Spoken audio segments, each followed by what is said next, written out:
Hello everyone, welcome to the channel Gyan Space. Today we will start the our tense future indefinite tense, जिसको future simple tense भी बोलते हैं.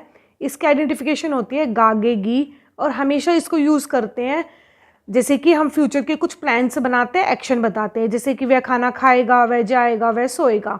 इसकी हमारी जो हेल्पिंग वर्ब होती है वो होती है शैल और विल. और हमेशा जो सेल होता है सिर्फ आई और वी के साथ लगता है और जो विल होगा वो यू, ही, सी, इट और सिंगुलर चीज़ों के साथ लगता है.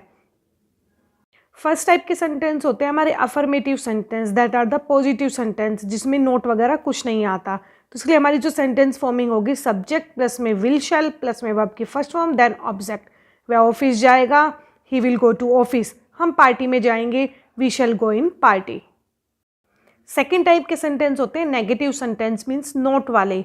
उसमें हमारी जो सेंटेंस फॉर्मिंग होती है, स्ट्रक्चर फॉर्मिंग होगी सब्जेक्ट प्लस में शैल विल प्लस में नोट देन वर्ब की first form then the object. जैसे कि हम बात नहीं करेंगे, वी शैल नॉट टॉक. वह सब्जियां नहीं खरीदेगा, ही विल नॉट बाय वेजिटेबल्स.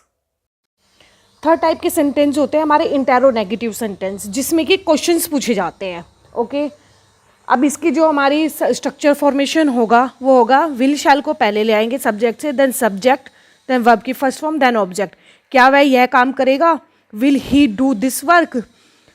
जब बात आती है क्वेश्चंस की, जैसे कि क्यों, कब, कहाँ, कैसे, तो हम WH फैमिली को उसका आगे लगा देते हैं. WH family plus shall will plus subject plus verb की फर्स्ट फॉर्म देन ऑब्जेक्ट. वह मेरी बात क्यों सुनेगा, why will he listen to me. Four type के सेंटेंस होते हैं हमारा इंटेरोनेगेटिव सेंटेंस, जिसमें क्वेश्चंस भी पूछे जाते हैं और नोट भी आता है. तो हमारी स्ट्रक्चर फॉर्मिंग होती है WH family plus will shall plus subject then not then verb की first form then the object. क्या वह नहीं बोलेगा, will he not speak.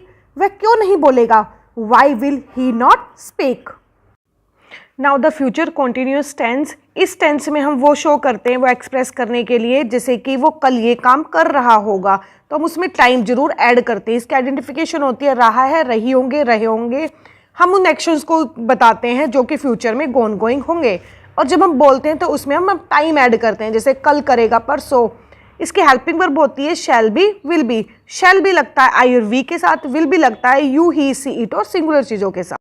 First type के सेंटेंस होते हैं हमारे affirmative sentence, that are the positive sentence. इसके लिए हमारा जो स्ट्रक्चर फॉर्मेशन होता है sentence plus will be shall be plus में वर्ब की first form then ING then object. और इसमें हमारा टाइम भी ऐड करते हैं.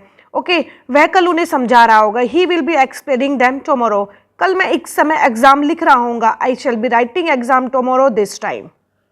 सेकेंड टाइप के सेंटेंस होते हैं हमारे नेगेटिव सेंटेंस. नेगेटिव सेंटेंस में हमारा जो स्ट्रक्चर फॉर्मेशन होता है वो होता है सब्जेक्ट प्लस में will not B shall not be plus verb की फर्स्ट फॉर्म के साथ ING प्लस में ऑब्जेक्ट. इसमें नॉट है विल और बी के बीच में लगेगा, जैसे कि कल वह नहीं पढ़ा रहा होगा, he will not be teaching tomorrow. कल बारिश नहीं हो रही होगी, it will not be raining tomorrow. Third type के सेंटेंस होते हैं interrogative, that are the questions ones. तो हमारे आएगा WH family will shall plus subject then be then verb के फर्स्ट फॉर्म के साथ ING देन ऑब्जेक्ट. शाम को वह क्यों पहुंच रहा होगा, why will he be reaching in evening. तुम शाम को क्या कर रहे होंगे, what will you be doing in evening. Four type के सेंटेंस होते हैं इंटेरोनेगेटिव, मीन्स जिसमें क्वेश्चंस प्लस में नॉट दोनों आते हैं. तो इसका जो स्ट्रक्चर होगा WH family will shall plus subject plus not plus be then verb की फर्स्ट फॉर्म के साथ ING देन ऑब्जेक्ट. रात में वह क्यों नहीं पढ़ रहा होगा, why will he not be studying at night. And future continuous tense. If you like the video, then share and subscribe.